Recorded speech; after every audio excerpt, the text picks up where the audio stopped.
नमस्कार। आज हम एक काफी दिलचस्प परियोजना पर बात कर रहे हैं, जिनोहा।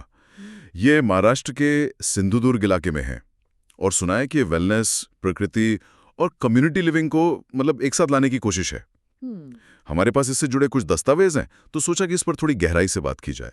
समझते हैं कि ये एक्सपीरियंशियल लिविंग आखिर है क्या चीज, और ये सिंधुदुर्ग अचानक इतना चर्चा में क्यों आ गया है। ठीक है, तो चलिए शुरू करते हैं। ये जिनोहा असल में है क्या? सिर्फ प्लॉटिंग का प्रोजेक्ट है या कुछ और भी?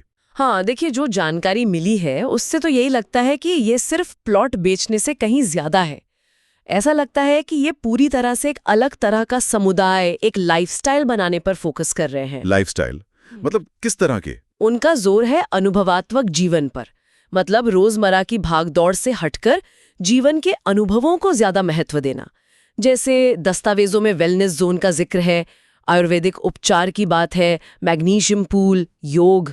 अच्छा। हाँ, और यहाँ तक कि आयुष प्रमाणित देखभाल की सुविधा भी। आयुष जी, यानी वो पारंपरिक भारतीय चिकित्सा पद्धतियां। बिल्कुल, आयुर्वेद, योग, यूनानी, सिद्ध, होम्योपैथी, और इसके अलावा गुरुकुल जैसी जगहों का भी जिक्र है। गुरुकुल आज के जमाने में ये तो बड़ा अनोखा है। हाँ, जहाँ भारतीय शास्त्रीय कलाओं का अनुभव लिया जा सके, तो ये सिर्फ रहने की जगह नहीं, बल्कि सीखने और महसूस करने की जगह बनाने का विचार है। दिलचस्प। और पर्यावरण का क्या? आजकल सस्टेनेबिलिटी की बहुत बात होती है, क्या उसका भी ध्यान रखा है? हाँ, बिल्कुल, इस पर भी काफी ध्यान दिया गया है। इको फ्रेंडली घरों को बढ़ावा देने की बात है, मतलब ऐसी सामग्री का इस्तेमाल जो पर्यावरण को नुकसान न पहुंचाए।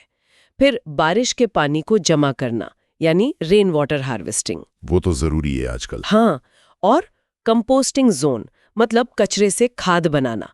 और एक चीज काफी इंटरेस्टिंग लगी, हर 15 प्लॉट के लिए एक साझा इलेक्ट्रिक गाड़ी। ईवी? हाँ ये तो अच्छा सोचा। बिल्कुल। फिर पानी बचाने के तरीके, रिसाइकलिंग, पानी साफ करने के लिए एक्टिवेटेड चारकोल फिल्टर, ऐसी कई चीजें हैं। यहाँ तक कि पर्माकल्चर गार्डन और एक्वापोनिक सिस्टम की भी बात है। पर्माकल्चर मतलब वो खेती का तरीका जो नेचर के साथ मिलकर काम करता है। हाँ, सही समझे। और एक्वापोनिक्स में मछली पालन और पौधे उगाना साथ साथ होता है। तो मोटो साफ है, प्रकृति के साथ तालमेल बिठाना। इसका कोई उदाहरण भी है उनके काम में?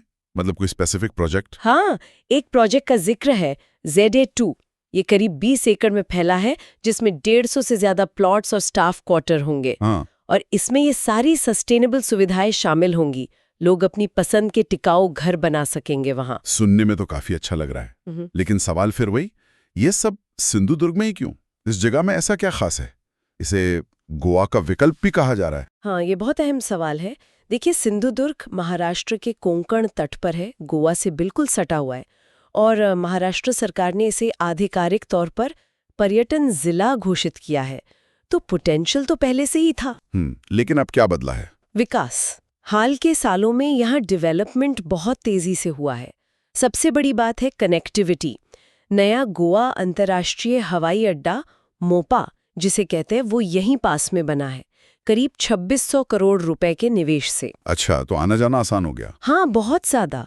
और एयरपोर्ट के पास एक बड़ी एरो सिटी बनाने की भी योजना है, होटल, रिजॉर्ट, कन्वेंशन सेंटर वगैरह के साथ। कनेक्टिविटी के अलावा निवेश, सरकार यहाँ पैसा लगा रही है। उत्तरी गोवा में 2 नए IT पार्क की भी घोषणा हुई है। IT पार्क गोवा में? हाँ, बिल्कुल। तो रोजगार और विकास की उम्मीदें हैं। फिर ताज और सरोवर पोर्टिको जैसे बड़े होटल ब्रांड्स भी आ रहे हैं। कुछ तो जिनोहा के प्रोजेक्ट्स के आसपास ही हैं। और पर्यटन को बढ़ावा देने के लिए अलग से 155 करोड़ का निवेश भी घोषित हुआ है। और वो Mumbai Goa marine super highway का क्या स्टेटस है? कोंकण एक्सप्रेसवे? हाँ, उस पे भी काम शुरू हो गया है। 26,000 करोड़ का प्रोजेक्ट है वो, तो सड़क से कनेक्टिविटी भी बेहतर हो जाएगी। सचिन तेंदुलकर वाली खबर भी सुनी थी मैंने, वो अपने 50वें जन्मदिन पर यहीं किसी फार्म स्टे में गए थे। हाँ, वो भी एक तरह से इस जगह की बढ़ती लोकप्रियता का संकेत है। तो मतलब ये सिर्फ एक शांत खूबसूरत बीच वाली जगह नहीं रही, अब ये एक प्रॉपर डेवलपमेंट हब बन रहा है। बिल्कुल। अगर आप सारे पॉइंट्स जोड़कर देखें, बेहतर कनेक्टिविटी, प्राकृतिक सुंदरता, सरकारी निवेश, बड़े ब्रांड्स का आना, ये सब मिलकर सिंधुदुर्ग को वेलनेस टूरिज्म, इको टूरिज्म और रियल एस्टेट निवेश के लिए बहुत आकर्षक बना रहा है। हाँ, तो जिनोहा जैसी परियोजनाएं इसी ट्रेंड का हिस्सा हैं। हाँ, ऐसा ही लगता है। ये इस बदलते माहौल का फायदा उठा रहे हैं और शायद उसे आकार भी दे रहे हैं। हाँ, एक और बात दस्तावेजों में थी कि उनके 60% से ज्यादा कर्मचारी स्थानीय समुदायों से हैं। अच्छा, ये तो अच्छी बात है। मतलब लोकल डेवलपमेंट पर भी ध्यान है। हाँ, ये साझा विकास या इंक्लूसिव ग्रोथ पर उनके जोर को दिखाता है। तो कुल मिलाकर जिनोहा सिर्फ घर नहीं बेच रहा, बल्कि एक पूरा इकोसिस्टम बनाने की कोशिश कर रहा है जो वेलनेस, सस्टेनेबिलिटी और कम्युनिटी पर आधारित हो, और वो भी एक ऐसी लोकेशन पर जो खुद तेजी से बदल रही है। हाँ, बिल्कुल सही। संक्षेप में यही कह सकते हैं। लेकिन यहाँ एक बड़ा सवाल भी खड़ा होता है। क्या? यही कि सिंधुदुर्ग जैसी जगहों की जो असली खूबसूरती है, जो प्राकृतिक और सांस्कृतिक पहचान है, उसे इस तेज विकास के साथ कैसे बचाया जाए, संतुलन कैसे बनाया जाए। ये एक चुनौती है। हाँ, ये वाकई एक अहम सवाल है और शायद हमारे श्रोताओं के लिए भी सोचने वाली बात है कि इस तरह की जो प्लान्ड कम्युनिटीज़ बन रही हैं, जिनमें वेलनेस और सस्टेनेबिलिटी पर इतना जोर है और वो भी एक डेवलप होते रीजन में, तो जिनोहा जैसी जगह असल में किस तरह का लाइफ बैलेंस ऑफर करती है और क्या ऐसे पूरी तरह से तैयार किए गए माहौल में रहने के कुछ अनदेखे पहलू या समझौते भी हो सकते हैं। इस पर ज़रूर सोचना चाहिए।